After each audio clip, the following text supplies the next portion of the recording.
हम आपको सोने से बनने वाली चीजों के बारे में बता ही रहे हैं, तो ये बताना भी बनता है कि आखिर सोना आता कहाँ से है। हम आपको बता दें, सोना या तो जमीन या फिर पहाड़ को खोदकर निकाला जाता है। सिर्फ इतना ही नहीं, बहती नदियों में मौजूद कंकड़ पत्थर में भी सोना होता है। अब बस ये समझ लीजिए कि सोना पृथ्वी में कहीं भी हो सकता है। हाँ, वो बात अलग है कि कुछ जगहों पे सोना बहुत ज्यादा मात्रा में देखने को मिलता है, तो कहीं पर इसका नामो निशान तक नहीं होता। बाकी आप देख सकते हैं कि किस तरह इस नदी के पानी को प्रोसेसिंग प्लांट की मदद से छानकर उसमें से सोना निकाला जा रहा है। सोने के ये छोटे छोटे पार्टिकल्स भले ही साइज में छोटे हैं, लेकिन आप तो जानते ही हैं कि सोने का तिनके जितना पीस भी अच्छी खासी कीमत में मिलता है। और यहाँ पर तो इस तरह के छोटे छोटे बहुत से सोने के कंकड़ जमा करके लाए जाते हैं ताकि इन्हें मैन्युफैक्चरिंग प्लांट में आगे की प्रोसेसिंग के लिए भेजा जा सके। अब आप देख रहे हैं दुनिया का सबसे बड़ा गोल्ड मैन्युफैक्चरिंग प्लांट, जो कि कहीं और नहीं बल्कि अफ्रीका में है। और यहाँ सबसे पहले तो सोने के छोटे बड़े जितने भी टुकड़े होते हैं उन्हें बिल्कुल सामान्य आकार के छोटे छोटे दानों में कन्वर्ट किया जाता है। लेकिन उससे भी पहले उन टुकड़ों को हाइड्रोक्लोरिक एसिड से अच्छी तरह धोया जाता है, जिसके बाद सोने के जो असामान्य पत्थर होते हैं उन्हें एक बराबर आकार देने के बाद उन्हें कुछ इस तरह से इकट्ठा कर लिया जाता है। इसके बाद ही आगे की प्रोसेसिंग स्टार्ट होती है। दोस्तों, अगर हम सोने की ईंट बनाने के बारे में बात करें तो इसके दो प्रोसेस होते हैं। सबसे पहला तो वो जो सोने के छोटे छोटे दाने होते हैं उन्हें सोने के बिस्किट बनाने वाले बॉक्स में डालकर हीटिंग चेंबर में भेजा जाता है। फिर कुछ ही देर में हमें वो छोटे छोटे सोने के दाने एक बड़े से ईंट या फिर बिस्किट के आकार में देखने को मिलते हैं।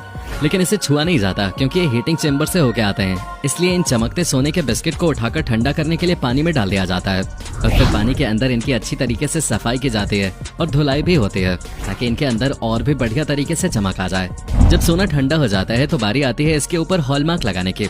हालांकि ऑटोमेटेड हॉल मार्किंग मशीन की मदद से ये काम भी पलक झपकते ही हो जाता है। अब दोस्तों, जाहिर सी बात है, फैक्ट्री में जब ये सारा काम होता है तो सारे बिस्किट एक जैसे परफेक्ट बने ये जरूरी नहीं। कई बार बिस्किट्स का आकार गलत भी हो जाता है। लेकिन गलत आकार में बने बिस्किट को फेंकने की गलती बिल्कुल नहीं की जाती, क्योंकि इन्हें वापस से पिघलाकर बिल्कुल परफेक्ट बिस्किट का आकार दे दिया जाता है। और ये चीज तब तक होती है जब तक सोना पूरी तरह से बिस्किट का आकार न ले ले। सोने के बिस्किट कैसे बनते हैं ये तो आप लोगों ने देख लिया। हालांकि इन्हें खरीद कर अपने पास रखना हर किसी के बस की बात नहीं होते। दोस्तों, अब हम आपको सोने से बनने वाली एक ऐसी चीज की मैन्युफैक्चरिंग के बारे में बताने जा रहे हैं जिसे आप में से अधिकतर लोग पहनते भी हैं।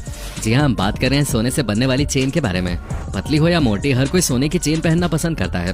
वैसे तो पहले के समय में कारीगरों के लिए एक छोटी सी चीज बनाना पहाड़ चढ़ने जितना ही मुश्किल हुआ करता था, लेकिन उन्हें सोने को पिघलाने से लेकर चेन का डिजाइन देने तक सारा काम अपने हाथों से करना होता था, जो कि काफी मुश्किल और टाइम टेकिंग है। जहाँ सबसे पहले तो सोने को पिघलाकर उसकी छोटे छोटे रॉड बनाए जाते थे और फिर उस रॉड को रोलर मशीन से बार बार गुजार कर पतले से तार के रूप में बदल दिया जाता था। हालांकि तार उतना भी ज्यादा पतला नहीं हो पाता था, इसलिए पुराने समय में डाई मशीन की हेल्प ले जाते थे, जिसके लिए पहले तार को बड़े छेद से खींचते थे और फिर छोटे और उसके बाद उससे भी छोटे छेद से खींचकर तार को पतला करने का काम होता था। जब तार पतला हो जाता था तो इसे लपेट लपेट कर कॉइल की तरह आकार दिया जाता था और फिर धारदार चीज का इस्तेमाल करके कॉइल्स को कुछ इस तरह काट देते थे। अब देख सकते हैं कि काटने के बाद ये रिंग के आकार में हो गए हैं, जिसके बाद इन्हें रिंग को आपस में एक एक करके जोड़ दिया जाता है और साथ ही साथ आग की मदद से इनके जॉइंट्स को भी पक्का करना होता है। अब आप समझ सकते हैं कि पहले के समय में जब हाथों से चेन बनते थे तो कितनी मेहनत लगते थे। अब जमाना एडवांस हो गया है और एडवांस टेक्नोलॉजी की मशीनें घंटों का काम मिनटों में करने का दम रखते हैं। तभी तो सोने की चेन को डिजाइन करने से लेकर उनके जॉइंट्स को मजबूती देने तक हर एक काम बहुत ही आसानी से किया जा सकता है। अगर आपको हमारी बातों पर यकीन नहीं आ रहा तो जरा इस मशीन को खुद ही अपनी आंखों से काम करते हुए देख लीजिए। तो देखा आपने कैसे ये रोबोटिक मशीन लगातार सोने के पतले पतले तारों को बड़ी बारीक से जोड़कर चेन का आकार दे रही है और ये सब कुछ इतने परफेक्ट तरीके से हो रहा है कि देखने वाला तो बस देखता ही रह जाए। लेकिन दोस्तों, मामला यहीं पर खत्म नहीं होता। जब मशीन सोने की चेन को पूरी तरह से बनाकर तैयार कर देती है तो उसे ऐसे ही नहीं भेज दिया जाता, बल्कि वर्कर्स बिल्कुल ध्यान से एक एक चीज को देखते और परखते हैं कि कहीं कोई गड़बड़ तो नहीं है, क्योंकि भाई साहब मामला यहाँ सोने का है और हल्की सी गड़बड़ भी बहुत ज्यादा नुकसानदेह साबित हो सकते हैं। इसलिए जहाँ कहीं भी खराबी होती है उस चेन को दोबारा से मैन्युफैक्चरिंग के लिए भेज दिया जाता है। और बहुत सारे लोग बोलेंगे कि सोने की चेन बनाना तो कोई बड़ी बात नहीं है, लेकिन बेहतरीन डिजाइन वाले सोने के हार किस तरह बनते हैं? तो दोस्तों, इसके लिए हम आपको बता दें कि सोने के खूबसूरत हार बनाने के लिए किसी भी मशीन का इस्तेमाल नहीं होता।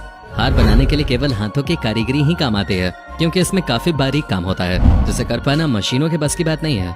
दोस्तों, सोने का हार बनाने के लिए कारीगर सबसे पहले सोने के कच्चे मटेरियल जैसे कि सोने की चेन, सोने का तार और सोने के छोटे छोटे दाने, ये सारी चीजें लेकर हार बनाना शुरू करते हैं। कारीगर जिस डिजाइन का हार बनाना चाहता है उसके छोटे छोटे टुकड़े पहले से ही तैयार करके रखे जाते हैं, जिन्हें चिपकने वाले गत्ते के ऊपर एक एक करके लगाया जाता है ताकि जो चीज जहाँ लगाई जाए वहीं चिपकी रहे। जैसे ही हार के डिजाइन तैयार हो जाते हैं, उसके बाद कारीगर इन सभी टुकड़ों और सोने की चेन को आपस में जोड़ने के लिए एक चिपकाने वाले पेस्ट का इस्तेमाल करते हैं। और कुछ देर बाद ये चिपकाने वाला पेस्ट सूख कर एक मोटी परत का रूप ले लेता है, जिसके बाद हार को आगे के प्रेशर से मुलायम करके उसे उठाकर अलग कर लेते हैं और फिर आपका खूबसूरत सा दिखने वाला हार बनकर तैयार हो जाता है। दोस्तों, अब बारी आती है हाथों में पहनने वाले सोने के कंगन और ब्रेसलेट की, जिन्हें पहनकर महिलाएं अपनी नाक ऊंची करके चलते हैं। सबसे पहले तो सोने के छोटे छोटे दानों को एक हीटिंग चेंबर में डालकर अच्छी तरह से पिघलाया जाता है और फिर पिघले हुए सोने के इस लिक्विड को लोहे के फ्रेम में डालकर इसे एक पत्ती का आकार दे देते हैं। दोस्तों, फिर इस सोने की पत्ती को हथौड़े से पीट पीट कर पतला किया जाता है, जिसके बाद इस पत्ती को रोलर मशीन से दबाया जाता है ताकि ये पत्ती और ज्यादा पतली और लंबी हो सके। हालांकि अगर कोई हाई प्रेशर वाली मशीन है तो उसकी मदद से भी ये काम आसानी से किया जा सकता है। और जैसे ही ये पत्ती पतली हो जाती है, उसके बाद इसे काट कर 2 टुकड़ों में बांट देते हैं और फिर इन्हें रोलर मशीन में एक बार और डालकर पतला और लंबा कर लिया जाता है, जिसके बाद इन दोनों पत्तियों को जोड़ के आग की मदद से एक साथ मिला देते हैं और फिर इन्हें गोल फ्रेम में डालकर कंगन के आकार में गोल बना देते हैं। इन सब के बाद कंगन को अच्छी तरह से चमका दिया जाता है। अब इन प्लेन कंगन पर डिजाइन बनाने के लिए CNC मशीन की मदद ली जाती है। ये मशीन कंगन को किसी भी तरह का खूबसूरत डिजाइन दे सकते हैं। दोस्तों, अब आप लोगों ने अक्सर ये चीज देखी होगी कि कई सारे लोग सोने से अपना नाम लिखवाते हैं या फिर कई सारी सोने की अलग अलग तरह की चीजें बनवाते हैं। तो क्या कभी आपने ये सोचा है कि आखिर उन चीजों को बनाया कैसे जाता है? अगर नहीं तो हम आपको बता दें कि ये पूरा कमाल लेजर टेक्निक का है। जी हाँ, असल में लेजर टेक्नोलॉजी के द्वारा सोने की प्लेट पे कटिंग करके बिल्कुल परफेक्ट शेप तैयार किया जा सकता है। अब देख सकते हैं कि कैसे सोने की इस प्लेट के ऊपर लेजर के किरणों का इस्तेमाल करके इसे काटा जा रहा है।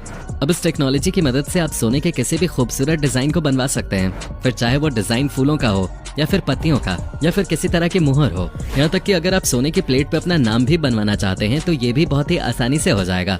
बस आपको कंप्यूटर पे उस डिजाइन को सेलेक्ट करना है और फिर कंप्यूटर से लेजर मशीन को अटैच कर देना है, जिसके बाद लेजर मशीन के अंदर आप जितनी मोटाई और चौड़ाई का अपना डिजाइन बनवाना चाहते हैं उसी हिसाब से सोने के टुकड़े को रख देना है, जिसके बाद सारा काम मशीन खुद ब खुद ही आसानी से करके रख देगी।